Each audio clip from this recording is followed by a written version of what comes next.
Halo Mbak. Halo. Oke. Halo Mbak. Halo Mbak. Halo siang. Hai. Halo. Gimana nih kabarnya hari ini? Alhamdulillah baik. Kamu gimana? Baik nggak? Alhamdulillah baik.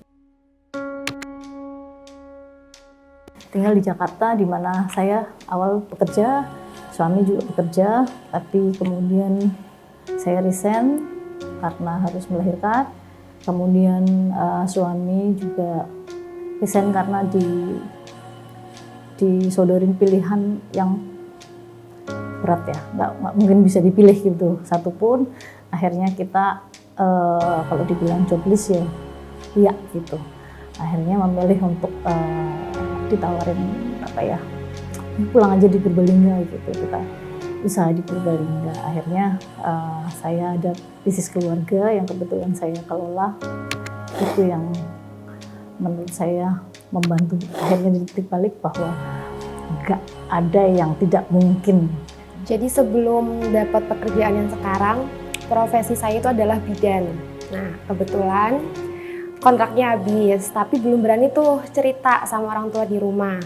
Karena memang beliau-beliau ini maunya saya tetap di profesi yang sama, nggak boleh keluar jalur gitu kan. Nah, terus alhamdulillah dapet tuh rezeki di tempat yang sekarang. Terus cerita nih jujur sama kedua orang tua. Respon orang tua itu di luar yang saya mau gitu. Loh kenapa? Kamu kan basicnya kesehatan, kenapa kamu harus keluar dari bidang kamu? Emang kamu nggak mengusahakan gitu kan? Emang kamu nggak bertahan dan lain sebagainya. Dan menurut saya itu adalah titik terendah di mana ketika kita nih minta dukungan nih sama orang-orang terdekat, tapi kok gini ya tanggapannya. Jadi waktu itu dapat pekerjaan alhamdulillah. Jadi dapat apa ya namanya tuh, tanda tangan kontrak. Terus setelah semuanya sudah saya prepare 1 minggu kurang lebih, semuanya sudah saya urus. Udah resign juga ke freelance sebelumnya. Ternyata di hari H saya berangkat ke tempat itu. Sebelum berangkat waktu itu pagi hari, tiba-tiba saya dikabarin kalau kontrak kerjanya itu dipending dengan tidak ada alasan yang masuk akal gitu. Jadi mereka nggak menyampaikan apa alasannya, tiba-tiba di cancel atau dipending begitu aja. Dan di situ saya bisa ambil hikmahnya bahwa ya sebuah pekerjaan atau sebuah rezeki atau suatu hal yang kita pengenkan itu harus didapatkan dengan perjuangan yang betul-betul yang effort tinggi gitu. Jadi nggak yang hanya sekali atau 2 kali coba seperti itu. Dan dari situ bisa ambil hikmahnya juga bahwa mungkin di situ Allah jauhkan saya dari mara bahaya juga. Dan alhamdulillah setelahnya nggak lama juga dapat pekerjaan yang saya impikan juga, dapat lingkungan yang alhamdulillah baik juga. Karena mungkin kan orang tua kan single parent ya, karena papa sudah gugur dan saya juga kan berusaha ya pada saat sekolah, berusaha untuk bekerja, dan selanjutnya ternyata saya kuliah di salah satu universitas ternama di Purwokerto. Namun qadarullah malah ini jadi rezeki. Sebenarnya titik terendahnya malah jadi rezeki buat saya. Yang saya sebenarnya ingin menyelesaikan studinya terlebih dahulu, namun karena basicnya single parent dan saya ingin bekerja, jadinya ya udah akhirnya saya memutuskan untuk memilih pekerjaan tersebut dan kuliahnya sambil bekerja, seperti itu sih. Oke, titik terendah sebenarnya banyak titik terendah selama aku hidup 21 tahun ini. Dan mungkin yang akhir-akhir ini aku alami titik terendah itu waktu udah ditinggalin teman-teman pada lulus. Itu tuh Ya. sebagai mahasiswa akhir Kesepian ya say. Ya, titik terendah bagi aku sih, karena aku udah selesai skripsi nih. Nah, ternyata waktu mengajukan sidang ada beberapa mata kuliah yang belum aku ambil, dan itu tuh mata kuliah wajib. Jadi mau nggak mau walaupun skripsi aku sudah selesai, aku harus mengambil 1 semester lagi karena itu mata kuliah di semester ganjil dan harus banget diulang gitu. Jadi mau nggak mau aku belum bisa lulus sekarang dan teman-teman aku udah pada lulus. Nggak apa-apa Kak, semangat. Kita pasti udah punya jalannya tersendiri, jadi nggak usah menjadikan itu sebagai sebuah tekanan karena pasti kita lulus di jalan masing-masing. Semangat Kak. Kalau titik terendah aku kebetulan itu ada di waktu aku di bangku sekolah menengah pertama yaitu SMP. Dimana aku pada saat itu kehilangan kepercayaan diri, bahkan aku nggak percaya kalau misalnya aku nih layak buat disandingkan dengan wanita-wanita yang ada di SMP aku gitu, karena aku kebetulan di SMP menjadi korban bullying selama 2 tahun. Dan di situ merupakan titik terendah aku, bahkan karena pada saat itu teman-teman aku kebetulan menjauh semua juga karena kebetulan yang membuli ini punya power kuat, jadi mungkin teman-teman aku pun takut kali ya kalau misalnya temenan, takut kena juga imbasnya. Dan aku tuh jadi harus menyimpan cerita itu sendiri pulang sekolah. Setiap pulang sekolah aku langsung masuk kamar, dan itu aku benar-benar menutup diri dari lingkungan, bahkan dari keluarga pun juga, sampai benar-benar aku tuh kena gangguan mental juga. Jadi waktu itu terlalu mencoba bekerja keras, jadi dianggapnya ngapain perempuan terlalu bekerja keras, toh nantinya juga cuma jadi ibu rumah tangga. Aku terlalu pede. Terus ada anak-anak teman-teman satu sekolahan itu, bahkan kakak kelas itu mentang-mentang sekolahnya di depan rumah. Terus saya pede banget, ayo nggak usah nanti, nggak usah sekarang, nanti ya ketemu ya di luar ya, nggak usah di sekolahan, nanti ketemu di luar ya. Coba, untuk apa coba berantem? Habis itu nggak ada yang berani sama saya. Saya baru hampir 1 tahun kerja, terus ada planning menikah, mungkin bisa dibilang menikah muda gitu. Tapi respon dari waktu itu di kampung orang tua saya gitu, di salah satu orang tua saya gitu, saya waktu itu lagi silaturahmi ke kampung. Kemudian ada yang dengar kabar saya itu mau menikah muda. Terus dari beberapa orang, 2 atau 3 orang pernah sampaikan ke saya kayak, kenapa harus nikah muda, sayang gak sih orang tuanya sudah capek-capek menyekolahkan kamu sampai sarjana, kemudian sekarang sudah kerja, kerjanya belum selesai udah mau nikah gitu. Jadi kayak dilema ya Mbak ya. Iya benar. Jadi di situ ketika saya sudah berusaha untuk menyiapkan mental untuk mau menikah, tiba-tiba agak down, kayak jadi kepikiran, iya juga ya nanti orang tua saya gimana ketika saya sudah menikah nanti gitu. Jadi di situ cibiran yang membuat saya jadi agak berpikir keras. Lalu setelah diskusi dengan orang tua, alhamdulillah orang tua justru mendukung saya gitu. Pastinya pernah, tapi kebetulan kalau misalnya langsung ke aku itu alhamdulillah nggak pernah, karena aku nih orangnya cukup berani buat berbicara di depan orang, jadi mungkin orang juga lumayan segan. Kebetulan mau pemilihan ketua ya, karena anak kuliah kan pasti ikut organisasi tuh ya kayak. Nah di situ lagi diskusi pemilihan ketua, dan kebetulan ada salah satu calon wanita, dan ini tuh adik tingkat aku. Dan di situ ada salah satu anggota forum yang menyuarakan ke aku langsung kebetulan. Jadi dia langsung ngedirect ke aku, dia bilang, jangan yang cewek, karena kan cewek katanya emosional gitu, jadi takutnya mengganggu ke pengurusan ketika dia menjabat sebagai ketua. Di situ aku langsung yang kayak gak terima dan langsung bilang, enggak kok gitu, jangan menganggap cewek tuh selemah itu emosinya, cewek juga bisa menempatkan emosi dengan baik. Dan kebetulan di situ aku pun lagi menjabat sebagai koordinator, dan aku langsung bilang, emang kamu lihat waktu aku jadi koordinator aku mengedepankan emosional aku dibanding yang lainnya gitu kan, aku bisa tetap profesional juga. Jadi jangan stop lah mikir cewek itu bener-bener cuman orang yang mengedepankan emosi, karena cewek juga bisa pakai logikanya buat menjalankan tugas dan tanggung jawab yang diberikan walaupun itu terlihat berat ya. Jadi kalau aku sendiri, aku sebagai aktivis jurnalis juga, nah aku pernah menyuarakan mengenai kekerasan seksual. Di kasus tersebut ada beberapa jurnalis yang ditugaskan, salah satunya aku. Dan untuk menangani kasus tersebut kan harusnya kita sebagai perempuan juga ya menyuarakan lah gimana sih perempuan-perempuan itu haknya apa aja. Terus kasus-kasus kekerasan seksual di kampus tuh ternyata udah banyak, udah ada kasus ini, kasus itu. Terus kalau misalkan kita sebagai perempuan tetap diam dan dianggap sebagai perempuan itu kan nggak harusnya menyuarakan pendapat seperti ini, seperti itu. Terus perempuan itu harusnya berdiam saja, terus perempuan nggak perlulah terlalu terlalu open minded, terlalu menyuarakan yang nggak penting, nggak berkaitan dengan diri mereka sendiri. Dan itu untuk kelompok sosial misalnya, itu tuh perempuan dianggap tidak perlu dan tidak penting. Perempuan sekarang itu diharuskan untuk bisa berdiri sendiri, bisa mandiri. Kenapa? Karena kita tuh nggak bisa ketergantungan sama orang lain. Satu, dia bisa berdiri di kaki sendiri, lebih ke mandiri. Perempuan itu emansipasi, ekspresi dari emansipasi Kartini zaman dulu. Manusia itu bermanfaat bagi orang lain.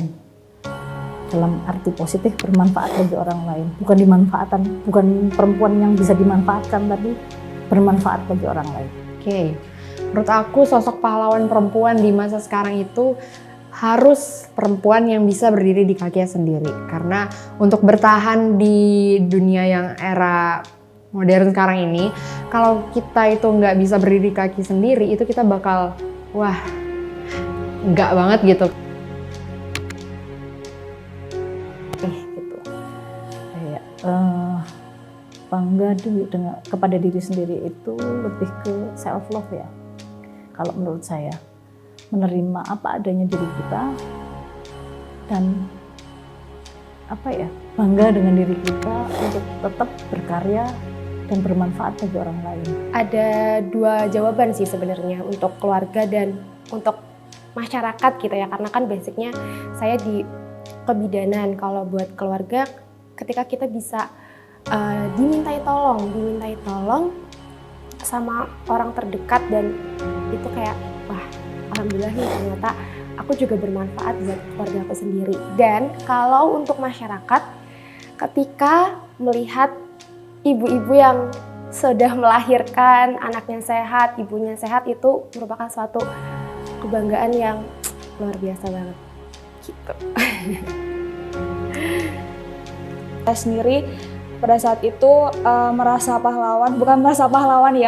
sedikit berguna gitu ketika saya ikut kegiatan relawan. Jadi saya ikut kegiatan relawan di daerah Banyumas seperti itu. Jadi pada saat itu benar-benar yang saya merasa bersyukur banget ikut dalam organisasi itu, karena di situ walaupun mungkin secara finansial saya waktu itu belum bekerja, belum bisa donasi dengan jumlah yang banyak atau belum bisa bantu dengan finansial saya, tapi setidaknya saya bersyukur Allah kirimkan saya menjadi perantara orang-orang baik di luar sana untuk menyalurkan donasi ke orang-orang yang membutuhkan. Kalau aku sendiri untuk merasa jadi pahlawan dan bangga pada diri sendiri itu dikala karena aku sudah menjadi ibu ya, jadinya jadinya kan kalau misalnya pahlawan kan macam-macam ya. Kemudian kalau misalnya untuk pahlawan pada keluarga, pada diriku sendiri, karena aku udah sosok menjadi ibu, ya karena aku bisa berkarir, juga bisa menjadi ibu yang tangguh buat anak-anakku. Ikut serta banyak menyuarakan pendapat dan banyak menyuarakan hak-hak yang minoritas, entah itu HAM ataupun kasus-kasus yang menindas perempuan ataupun yang menindas komunitas yang komunitas kecil, marginal, kaum marginal. Itu aku merasa bangga sih, karena aku merasa diri aku itu punya kemampuan untuk terus mendukung orang-orang yang tertindas. Oke, kalau aku sendiri, aku merasa menjadi pahlawan ketika diri aku bisa bermanfaat untuk orang banyak. Dan bangga pada diri sendiri saat aku bisa membuktikan ke orang-orang kalau misalnya aku ini kan anak bontot ya, dan stigma anak bontot tuh kan dinilai nggak bisa apa-apa karena apa-apa ke orang tua gitu. Tapi ternyata di dunia kuliah aku bisa mencoba banyak hal baru, dan bahkan aku di perantauan, kebetulan aku aslinya Bogor Kak, jadi aku merantau ke sini dan gak ada siapa-siapa, dan bukti aku bisa bertahan sampai sekarang. Dan bahkan di Prokerto aku bisa mengembangkan diri aku sangat jauh, bisa mencoba banyak hal baru yang belum sebelumnya belum pernah terpikir di otak aku bakal melakukan hal itu gitu. Jadi aku bangga banget sama diri aku yang sudah bisa bertahan sampai sekarang. Setuju banget, karena contoh langsung ya dari mama saya sendiri. Beliau bener-bener ibaratnya harus butuh istirahat, tapi ketika anaknya butuh A, mama masih bisa ngerjain. Ketika papa minta tolong B, dalam keadaan yang udah bener-bener kayak ini harusnya tiduran nih gitu kan, tapi masih bisa dilakukan. Dan emang perempuan itu mau dalam kondisi apapun tetap bisa melakukan banyak hal. Itu ketika dia sakit, berjuang dengan kesakitannya sampai sembuh, dan dia bisa menginspirasi orang yang sakit untuk sembuh sedia kala. Itu yang menurut saya juga menjadi pahlawan, menginspirasi orang itu. Bagi saya itu juga pahlawan buat orang lain. Kalau aku sendiri setuju banget, karena melihat dari perempuan yang ada di sekitar kita, yang pastinya melihat dari mama, ketika mama sakit ataupun dalam keadaan yang tidak fit, dia pasti tetap bisa melakukan aktivitasnya dengan lancar tanpa meninggalkan tanggung jawabnya sebagai seorang ibu. Jadi menurut aku walaupun sakit pasti tetap bisa melakukan apapun yang mereka mau, nggak jadi penghalang buat wanita melakukan aktivitasnya walaupun sakit. Kalau aku setuju sih, pertama mungkin dari diri sendiri dulu ya, dari diri sendiri tetap bisa jadi pahlawan buat orang rumah, terutama aku perempuan sendiri di rumah. Pastinya kalau misalnya aku sakit, aku juga harus ngurusin adik, terus ngurusin bapak juga, terus ibu ada, cuma kadang-kadang ngebantuin gitu ibu. Terus dilihat dari ibunya ibu aku, dulu beliau adalah pejuang kanker dan udah ketahuan itu pas stadium akhir. Jadi pas ibuku mau menikah itu baru ketahuan, dan pas hamil aku 3 bulan itu ibunya ibuku selalu ngerawat ibuku sampai mau lahiran, tapi ternyata nggak bisa lihat cucunya sendiri dan tetap bisa jadi pahlawan. Dan cerita itu masih aku ingat sampai sekarang, bahwa ini loh kamu dulu waktu di masa kandungan dirawat sama orang sakit, dan itu perempuan. Jadi buat siapapun ya, selain perempuan dan orang-orang di luar sana, itu harus punya harus punya imun yang bagus.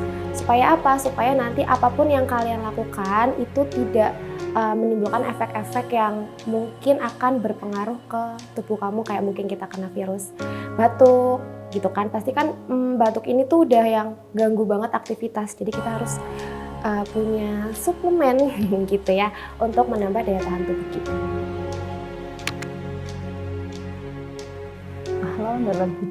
Pahlawan perempuan dalam hidup saya itu ibu. Sepertinya terlalu klise ya, tapi menurut saya ibu itu adalah sosok yang satu serba bisa. Saya segede ini pun akan menangis-nangis ketika ibu nggak ada. Dari mungkin sedari saya nggak bisa apa-apa sampai sekarang ya cukup bisalah melakukan kehidupan gitu ya. Ibu saya yang sangat berjasa dalam kehidupan saya. Ini kalau udah ngomongin ibu tuh jadi melo ya Mbak ya. Bener. Iya. Dan betul sih Mbak, jadi ketika saya dan suami sedang LDM, ya ibu saya yang betul-betul menemani saya ketika saya butuh. Ibu saya selalu ada. Kalau saya sakit, bahkan saya sempat juga harus ke IGD dan qadarullah suami juga bekerja. Ya ibu saya lagi yang menemani saya seperti itu. Mama pokoknya the best mom ever segalanya. Sama karena ya, dari kecil, karena kan dari kecil kebetulan mama kan juga saya kan single parent. Mamaku kan single parent ya, jadi otomatis kan saya deket pun sama mama. Mama aku pun bisa dibilang sebagai wanita yang sangat tegar, karena cobaan hidupnya banyak banget, dan itu yang bikin aku salut. Makanya aku bisa bilang dia sebagai pahlawan, karena dia bukan cuma menyelamatkan hidup anak-anaknya aja, tapi kebetulan karena dia juga guru, dia juga bisa menyelamatkan hidup banyak anak-anak di luar sana. Kalau dapat pertanyaan kayak gini sih pasti ya jawabannya bukan kemungkinan besar sih, kebanyakan pasti ibu sama seperti saya. Kalau nggak ada mama gitu ya, kalau nggak ada mama ya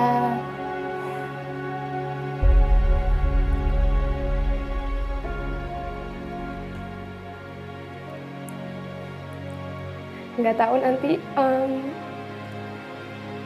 bakal bisa jalan ke depannya gimana gitu sih.